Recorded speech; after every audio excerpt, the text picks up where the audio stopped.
Hello, my name is Kevin and welcome to the Love Decanters channel. So when I was at the glass fair, you've just seen, if you've been watching, if you're an avid watcher, you'll know there's 7 parts to me going through the glass fair. So this is in a way kind of a bit of that, in that I'm going to do a book review. So whilst I was at the glass fair, Anthony Lawrence, who runs the Heart of Glass Facebook group, gave me a book. Svenkst Glas it's called, and that means Swedish glass. He'd come from Sweden. He bought like a pile of glass from Sweden to sell.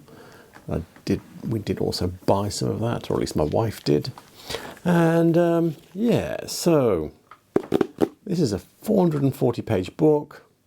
It's a real coffee table type thing, but is it, as it's in Swedish, is it only good as a coffee table? You know, hold your coffee table down. But it's actually no, because it's very well illustrated. So it's got that going for it, and some interesting things in it. Just, you know, even though I'm only looking at the here's a picture, here's the headline to go with that picture, and I'm trying to pick out names and dates and stuff like that. I'm not, yeah, the blurb. I might eventually try and Google translate bits of blurb if I'm particularly interested. But anyway, yeah, interesting bits in here. The book is in like 3 parts, really. It's got like the older stuff. And that's good because there's comparisons with English glass and even with Irish glass. Yeah, I'll show you that. And there's like newer glass, but even that's like there's 2 kinds of things that I mean, they've got stained glass windows and things like that, but yeah, we're not going to see that in the UK because that's all in Sweden, attached to buildings, etc. But for the newer glass, they've got like tableware and art glass. So some of this art glass is fantastic. You're unlikely to see it at your local car boot or whatever, but some of the tableware, I own some of it, so it is there to be found. And you know me, I'm a real bottom feeder collector, so I've not paid a lot for the bits that I have that are in here, so it is there to be found. So I thought what I'd do is I'd take some pictures out of the book and share them with you, share my thoughts on what I'm seeing, maybe show you a few other references I have, and yeah, so with that, let's get on and have a look in the book. I said there's 440 pages in here. Oh, there is one other bit before I forget. There's a really good bit. It's about 4 or 5 pages where it just lists various glass manufacturers, and then it has the ends and start dates on them. So that's quite a nice little feature. So yeah, you know me. It's always good to know that kind of stuff. So it's something where you don't have to be able to read loads of Swedish. You just go, oh, look at this, oh, this one here and that one there, and this one's closed and that one's not. Yeah, anyway, now let's get on and have a look at some pages from the book.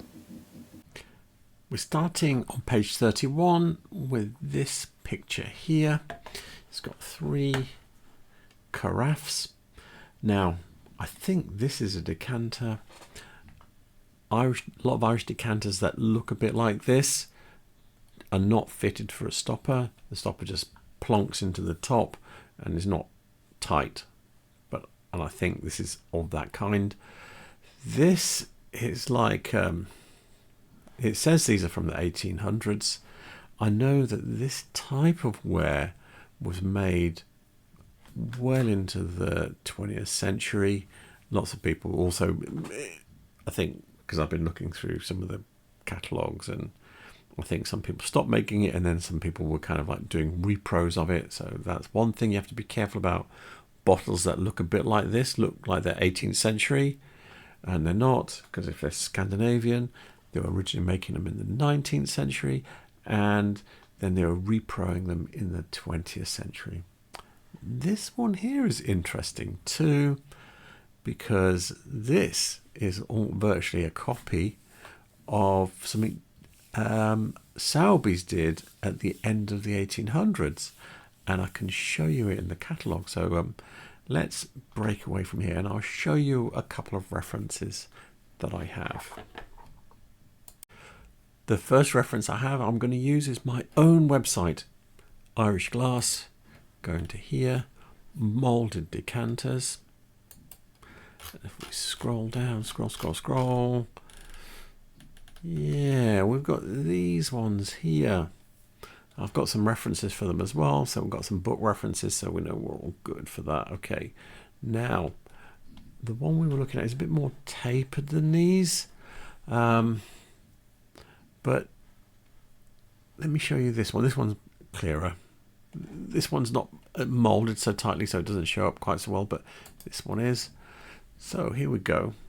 It has a similar pattern where you've got the diamond pattern and then you've got the vertical lines in between. The Swedish one is kind of a bit more tapered. It has fewer vertical lines. It's sort of like half as many. And the other one that we were looking at, the smaller one with the mushroom stoppers, they also had about as many vertical lines as this as well. So it seems like the Swedish ones that were made like this. There are English ones as well, but they don't have this vertical line feature. And I think the Americans also made decanters like this as well. So yeah, there's like a tightly competing market in this of lookalikes, and you just have to wade your way through them and try and figure it out best you can. References are not genius for it. So here we're looking at the Sowerby 1895 catalogue. This is the earliest catalogue I can find this in. This is downloaded from the victorianpressglass.com website. And yeah, so it's this one here. You can see it's pretty much the same. The glass looks the same as well. The tumbler, I should say. The tumblers are really hard to find, mainly because they've got very rounded bottoms, and I think they just fall over so easily. But yeah, the same layout with the ribs and just so close. You could almost believe that this is the catalogue reference for that carafe. But it's nice to see one with the glass, because I've seen quite a few of these, but not with the glass. And I do know, as we'll see further on in this book, there's lots of coupling, there's lots of similarities. I'm not saying the one that they were showing was made by Sowerby. I'm pretty certain they've got it right. But yeah, this is the problem that you have, where you're going, I think it's this. And really your what's the word? Your provenance is that you found it in the UK. If you found it in Sweden, it would probably be a Swedish one. And sometimes you have to just go with that. So you might find it in the UK. It might be a Swedish one, but 99% of them are going to be made by Sowerby. We're on page 36 here. So this is for the company Regmere. It's a page out of the catalogue from 1899. And yeah, Ferns on your glassware. In the UK, it became I think from about the 1870s, right through to the end of the century, very popular.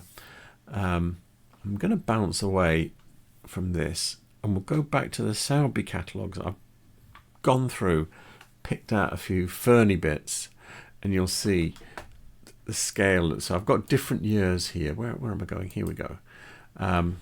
So we've got this carafe, which is on the same page as this one. This is 1895. I've got this one here. We've got lots of little glasses with different patterns of ferns on. I think there's only one. No, that's it here. And then we've got jugs with ferns on, different patterns of ferns. I think that's it. Oh, look, there's another jug here with ferns on it. We've got another one here, another jug with ferns, a different jug with a different fern pattern. You know, you can scroll through these, and I think I've missed a decanter. Somewhere in here there's decanters as well with ferns on. I think if I get to the bottom there'll probably be more glasses. Look, there's got tumblers with ferns on. And you have to remember, this is just one UK manufacturer. Everybody was doing it for about 30 years, churning out glass with ferns on. So anything coming from Sweden to the UK with ferns on is just going to disappear into the undergrowth of ferns that you see when you're out and about looking at glass in the UK. Just thought I'd highlight that's just another one of those parallel things. How popular it was in Sweden or not, I don't know, but it was a thing for at least one page on one catalogue, but I suspect it's more than that. I thought this was an interesting page in the book. This is something we don't see in the UK. I've never seen glasses like these before, so they must be fairly unique to Sweden. But these, we see, the thing about these are soda glass glasses and decanters here, dip molded. All of the glasses are dip molded as well. Now we see the decanters, okay, but not normally with a mushroom stopper like this. Normally it's got like little spires. Occasionally I might see one like this, but not very often. So these are soda glass. And I know that they would be making these through the middle of the 1800s, probably sort of like from 1830s onwards, at least according to what I've seen from other ones. Now, what we don't see is we see glasses like this, but not with the ribs on. But what is nice from my point of view, from my own verification, okay, is my impression is that from Germany and Northern European areas, you often see them with oak leaves and acorns on, and then when they're from France and further south, they come with grapes and vines. So these are from Sweden. We've got the oak leaves, so we're all good. So when I'm telling people I think that's from Northern Europe, at least this is kind of like going with that verification in my head. The way the stoppers here are a bit different. These don't have any engraving on. Normally there's a bit of engraving on them of some kind. It's very rare to see them without any. I have one tumbler that's like this. It's a little tiny one. I think I've shown it previously on this channel. But these glasses with the ribs as well, never see them. So yeah, it's always good to sort of like see how variations from different areas, and yeah, so that's quite interesting. This is a very interesting decanter here. It says it's from 1850. It says Nordiska Museum. I wonder if that's Norway. I know that they've got this kind of decanter in Norway. And the thing that's interesting to me is this, what I call it a shoulder break, where it looks like it's going to end and cut across, and then you get the rest of the shoulder. So you've got this band where it's kind of a bit broken here. So you see these on French decanters and other continental ones, and I'm looking at this and I'm thinking, I think I might do a video on these, because you see them coming from the continent. Definitely see a lot of them in France. And it might be worth my while going through catalogues and trying to pull together a video to show the variations on them from different countries and see how that looks. Just as a, love decanters exercise and being a nerd. Anyway, but yeah, so I find that interesting that there's this one here in Sweden. I have seen them when I was in Norway and seen them in France as well, and I think I might have seen them in Germany, so it'd be interesting to try and pin down how far that extends from whatever catalogues I can find and what time periods they look like and how much variation there is in them. This is a very interesting page to me. It's comparing two catalogue entries. One is for Val St. Lambert's catalogue 1855, and then the regiment, so I think that's French. And then you've got the or is it Belgian? Anyway, and then you've got the Regimir one for 1872. So it's these bladed knob glasses with a little yeah. So I did a video on these from the UK, and I could only find them in UK catalogues from about 1810 to 1855. here we are with them carrying on after that. And I know I'm going to do another video on these glasses, on what happened after 1855, because I think they carried on being made in Europe. And I suspect, because I was thinking, yeah, all the ones you see that come from France, you ping them and they're soda glass, but so many people were making them, I don't think it's as safe as I thought, just considering that. So I've been hunting catalogue entries, you know what I'm like, being a nerd, and I'm going to do a video just on what I found in the catalogues and show you some scary things that you might think some of these glasses might be from abroad. Yeah, anyway, we'll do that. And so yeah, I found this, someone else's nerddom, really interesting. So we're going to look at a couple of bits of tableware here. This is the first piece we're looking at, is these decanters and glasses.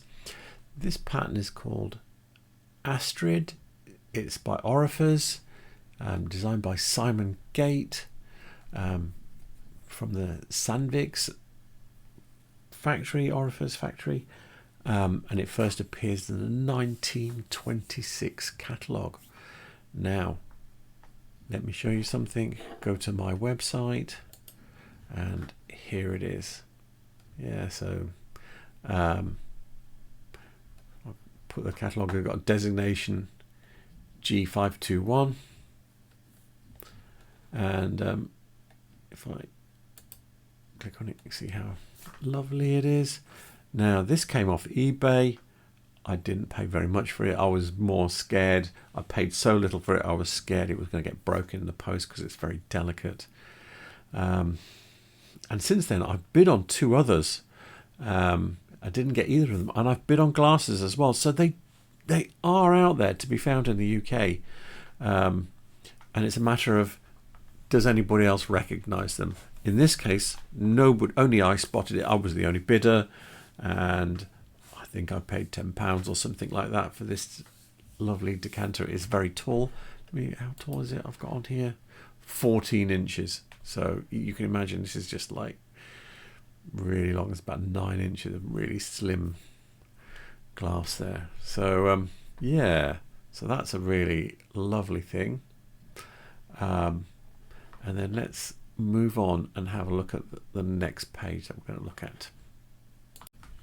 So this is the next piece we're looking at, is this decanter and glasses called Rhapsody. Again, it's Orifice again, designed by Sven Palmqvist, 1959. Yes, so here it is, and very kind of Sputnik-y, modern looking thing.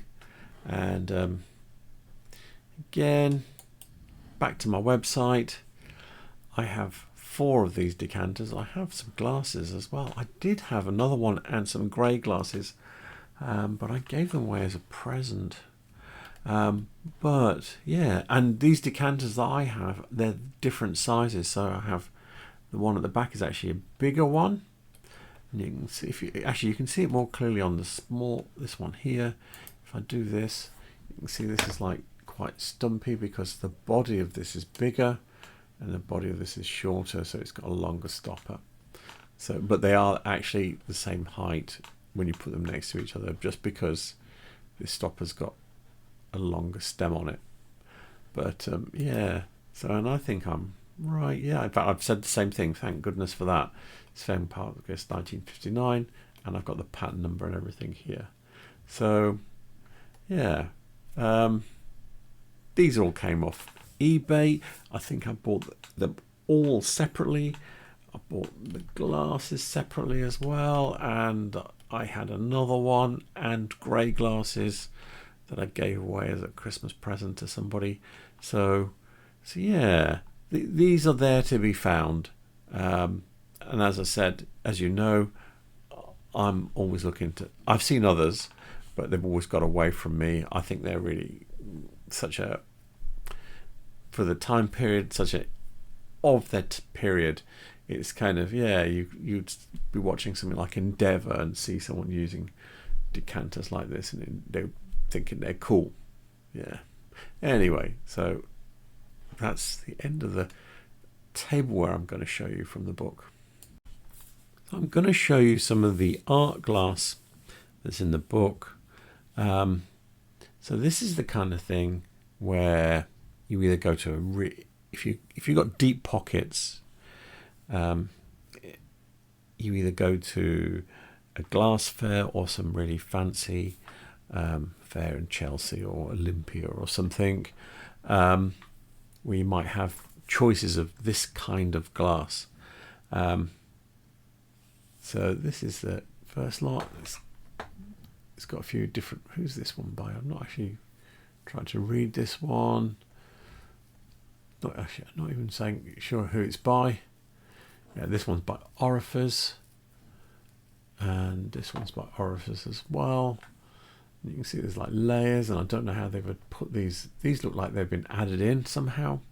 Yeah, don't ask me how they make these bubbles that are rings. Just, it's art glass. They're skilled people. That's all I can tell you. This one here, this is a piece of glass, but look at the quality of that. It says 37 centimeters tall, so it's about 14 inches tall. So that's one massive vase. Who's that by? It's Orifice 2, Eva England's, from 1988. Yeah, that's going to cost you thousands probably. And let's go on to the next one here, this one here. So I thought I'd show this one because it's got something that I've shown you before, Ulrika Heidmann-Valen, but I've never seen this one. It's more fancy than anything I've seen because also it's got some of the glass. It looks like it's been, so you've got the usual kind of Heidmann-y type art on the glass, but then it's been cut where you can see that it's like it's in relief.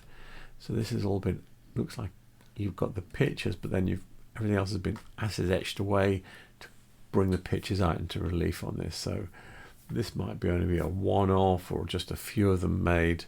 And yeah, this is just, don't ask me about this. I don't think I want that on my window. It's a bit too much for me. And definitely not in my bedroom because it'd probably give me nightmares. But anyway, this is the kind of thing, there's pages of this stuff. So yeah, there's like pages of the tableware, and there's pages of art glass as well as the early glass. So anyway, let's wrap this video up. So there we have it. Is this book worth having?